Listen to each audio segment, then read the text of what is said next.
I started coming here in 1994. It was my first Unity Church. I left here in 2004 to go back to ministerial school, and a few things happened, and then I came back 2 years ago. And I feel so blessed. This is my dream, to be here, right now. Do any of you know who Joshua is? Should I sing a song for you? I don't think you want that. You probably have nightmares tonight, and Sally Jo told me that she'd take over the talk if I had decided to sing, so we won't do that. Joshua was chosen to lead the children of Israel out of the wilderness and into the promised land. That happens to be Old Testament. Now, you may not be as familiar with the Old Testament, but years ago, I used to read the Bible from cover to cover every year. So I'm well acquainted with a lot of the stories in the Bible. But Joshua was this young man who was a lot younger than Moses, thank God, or he couldn't have taken over this unruly bunch if he hadn't been. But he decided that he would get over his fears. The reason that I say Joshua probably had some fears was because God kept saying, I go before you. Be courageous. Do not be dismayed. I'm with you. And he said that. You know, I started counting all the times that I was finding that, and I thought, he must have had kind of like Sandy preparing for this trip. I mean, this trip for this time with you all. That, you know, he's kind of shaking in his boots. He'd known these people all his life, and he also knew these people all his life. And I got a kick. I don't know how many of you read the Bible and laugh, but I was laughing. I got into the Old Testament more when I was preparing for this talk.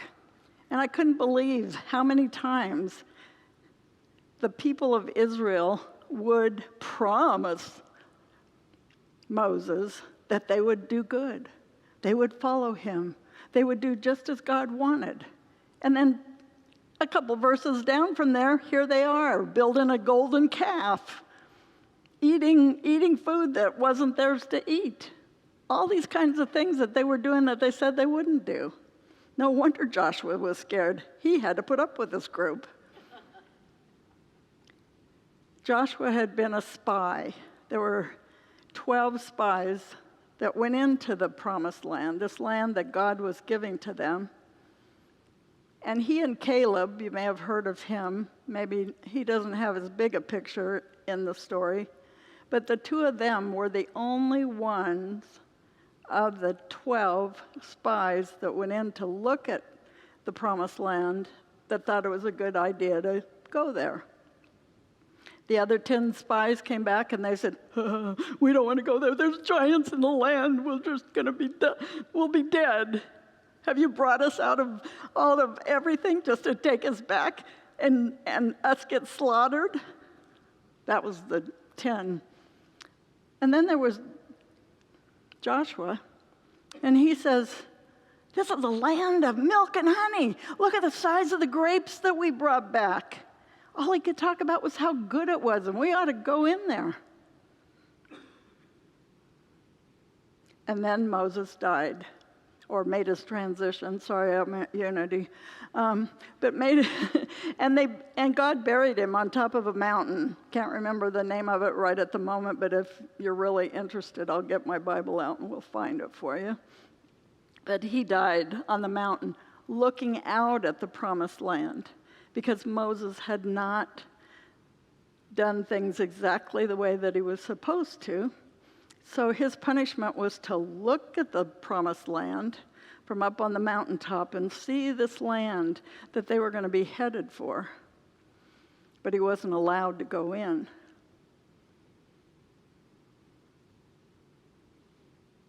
But Joshua took over. And I'm sure there were a few people saying, yeah, who is he? Why should he get to be the leader? I mean, we were commanders of the army too. How come him? You never hear that kind of thing, do you? And God said, actually at a different time, in 1 Samuel, when they were picking a king this time, said, the Lord does not look at the things people look at. People look at the outward appearance, but the Lord looks at the heart.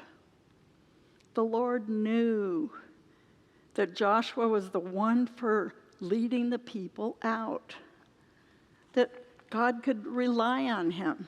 Remember, the divine knows everything.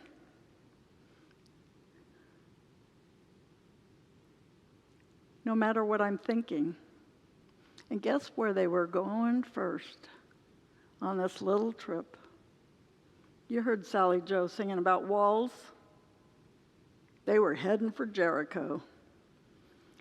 Now, I don't know how tall these ceilings are, but I got out my search thing on my computer, of course, because they're all knowledgeable, to find out how tall the walls were of Jericho. And they were 41 feet. Now, I don't know how tall this is, but another place said it was 4 stories, so that may even be taller than this. But you can imagine that heading up to that city with those high walls, that they were probably feeling like ants. Here we are. We're the children of Israel, come to take over your town. And so that was a possibility, that they were afraid. They were afraid because the city had these huge walls. And what were they going to do? They'd been in the wilderness. They hadn't been doing any work except maybe with, animals and maybe a little planting here and there. But they weren't people that were out there to take down walls. And then Joshua tells them, well, God told me exactly how we're going to take care of this business. You don't have to worry about these high walls because, I want you to get ready for this because it's a biggie. You're going to march around those walls for 7 days. The first day, you're only going to go once. And you can't talk. You got to be silent. The priests, the warriors were going first, and then the priests, and they had these goat, I don't know, you probably know what it is, Phil. Some kind of flugelhorn, maybe. I don't know. They're made out of ram's horns. So the priests had those. And then they had the Ark of the Covenant. And I don't think they had wheels on that thing. I think they had to carry it. And inside the Ark of the Covenant were 10 commandments. These big things, big tablets. They had all this stuff in there.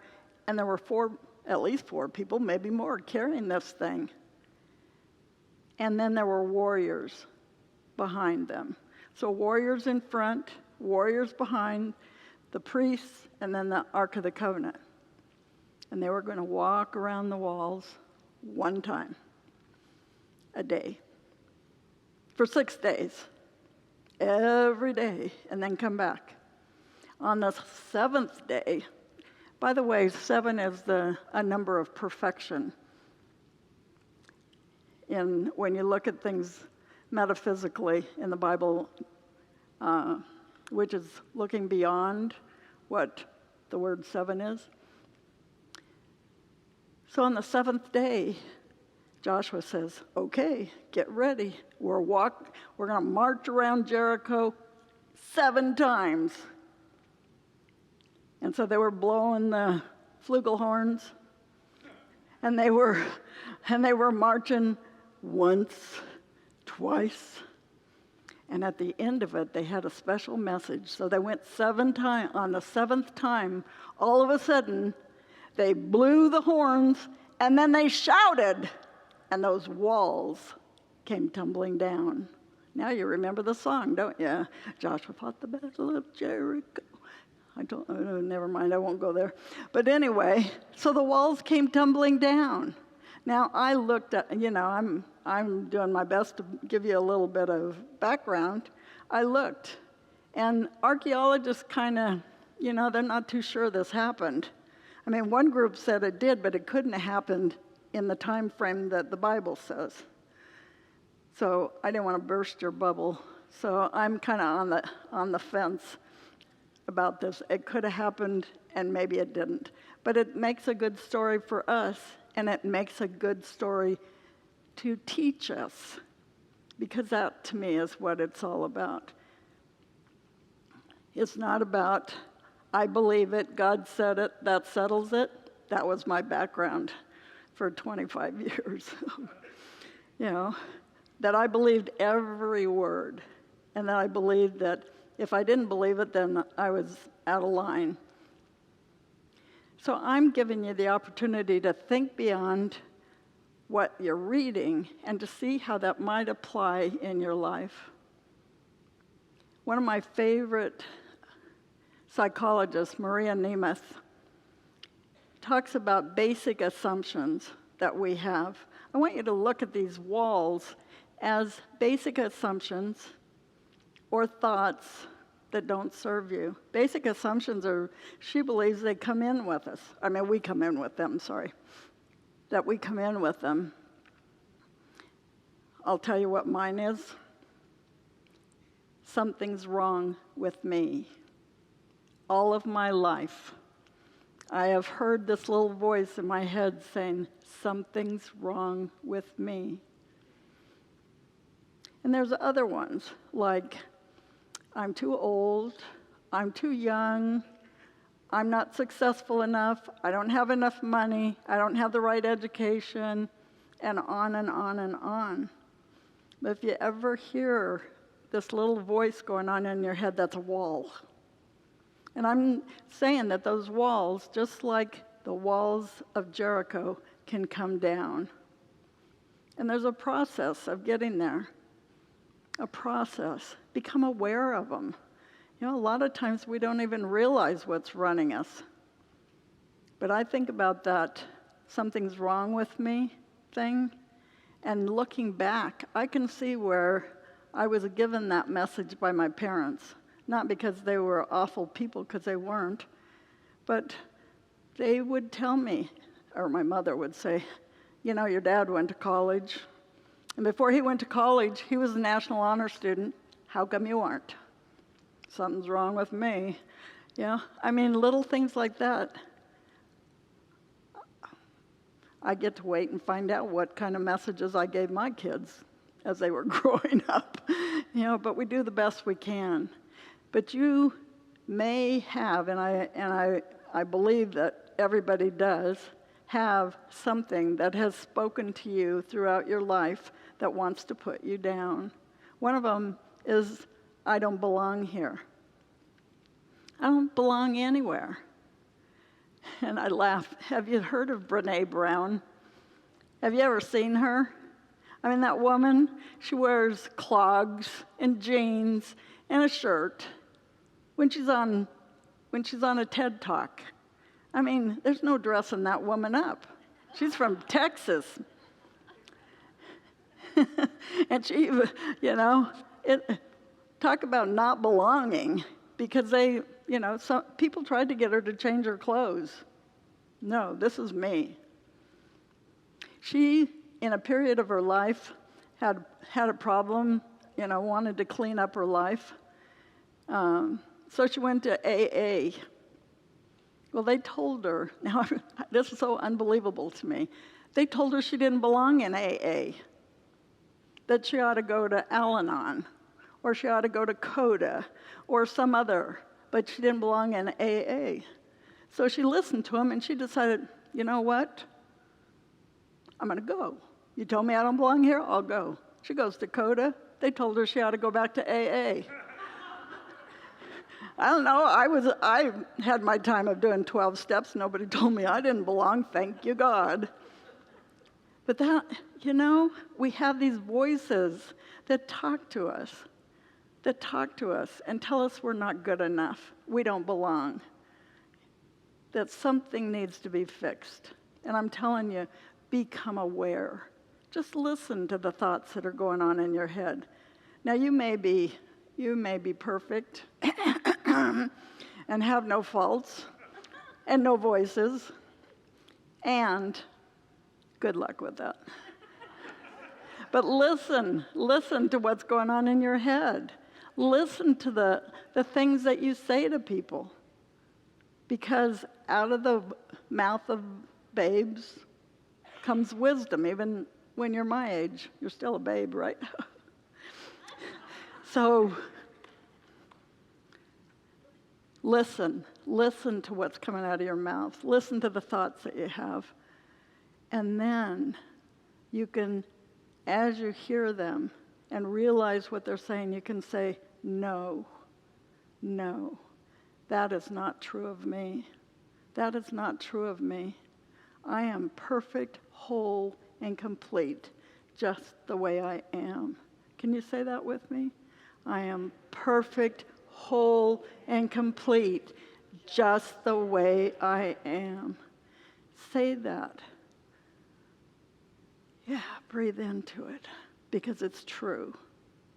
And the more you listen to that, the more you realize it, and that talk that goes on gets softer, and you don't hear it as much, or you're more aware of it, so you take care of it easier. I've had people, I'm a minister, and so I talk to people about prayer.